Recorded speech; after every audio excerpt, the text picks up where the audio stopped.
087 77 11 103 is our number.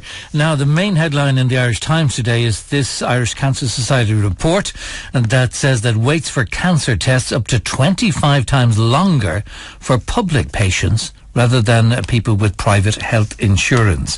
The report says cases of suspected cancer should be seen within 2 weeks, as in the UK, and guidelines for colorectal, ovarian and non-melanoma skin cancers should be rolled out. And they're saying that this particular situation where people are waiting so long could have an effect on outcomes.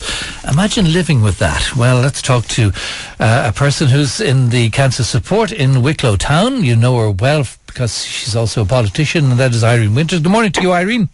Morning, Declan. How are you? Okay, so what's it like for somebody who, they have been, they know that there's cancer about as such, but they've got to get some sort of a test done, and they're waiting and waiting and waiting and thinking, this thing is doing me damage inside me.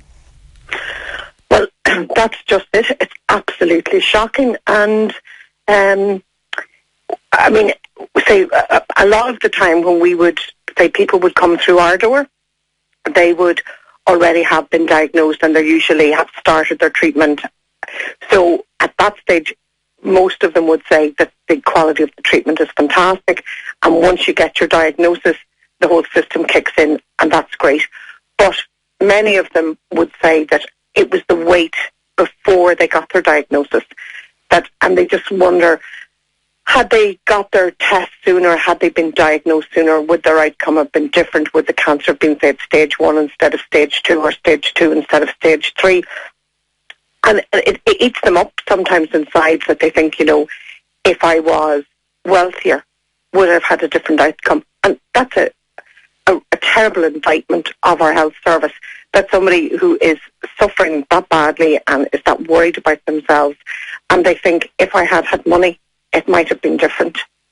And we need to change the health system, and we could talk forever about the HSE and administration and all the rest of it.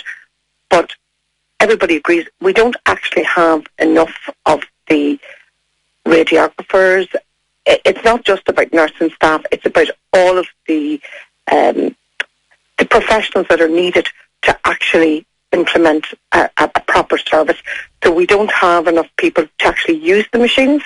And we also have work practices where, you get an MRI and usually you get it between 9 and 5 Monday to Friday.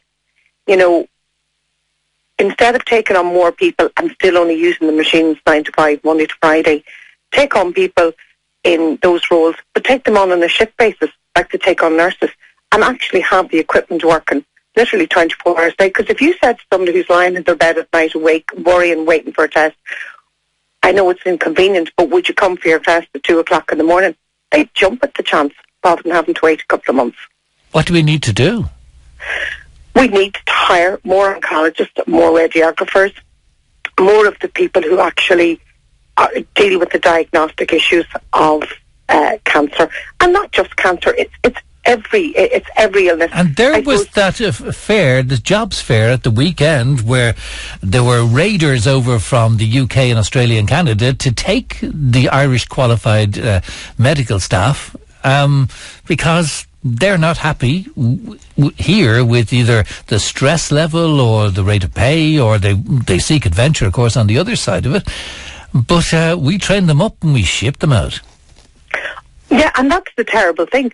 So everybody acknowledges that we do a really good job training people, because everybody wants, an Irish qualified doctor, an Irish qualified nurse are more or less certain of getting a job abroad and getting a good job abroad. So our training system is very good.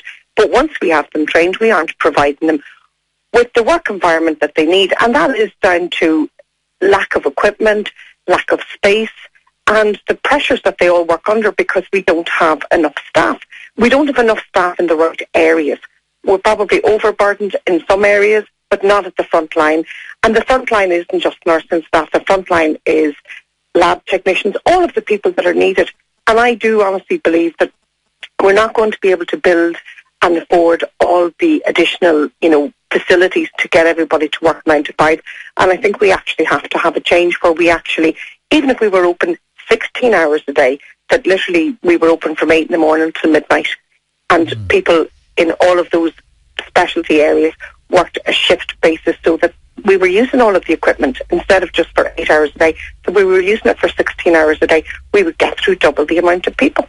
And what can you say to people who are in cancer support and they, might have to go for further tests for something, but there's a huge waiting list? Well, what can you say? Is there any sort of words of reassurance or anything that can be done?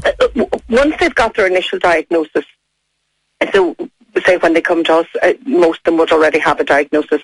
Once they have that, there really is no delay in further treatment. And I have yet to meet somebody who would say to me, after I was diagnosed, I was then med weight. I mean, if you have a diagnosis and you have an operation, then there's obviously a wait period before, say, further treatment like radium or chemo steps in, where they allow your body to heal from the operation. But that's actually part of your treatment because they don't want to give you radium or chemo or whatever on top of a wound. So once you have your diagnosis, it's to get you to your diagnosis. And it's that wait time between the time you go to your GP and say, I have a niggling pain, or I just have a feeling that there's something isn't right, or I have a lump, or I have whatever it is that the symptom is. And it's that wait time between that and the necessary diagnostic test to see whether or not you do. Like, I have a friend who was diagnosed with testicular cancer a couple of weeks ago, but he was done privately. He went to the GP in the middle of March, and he's already in the middle of his treatment. And that is the difference.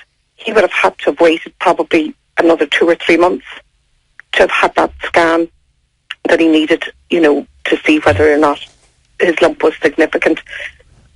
And that's when it comes down to money. And that's wrong. It is really, really wrong.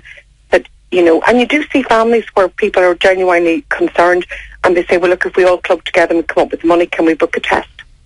And, I just think there's something seriously wrong with the system that you can say to somebody, if you all club together, or that's what a family thinks, that it's not just about supporting one another, they think, if we can get the money together, will we have a different outcome? Okay. Irene, thank you very much. Change that.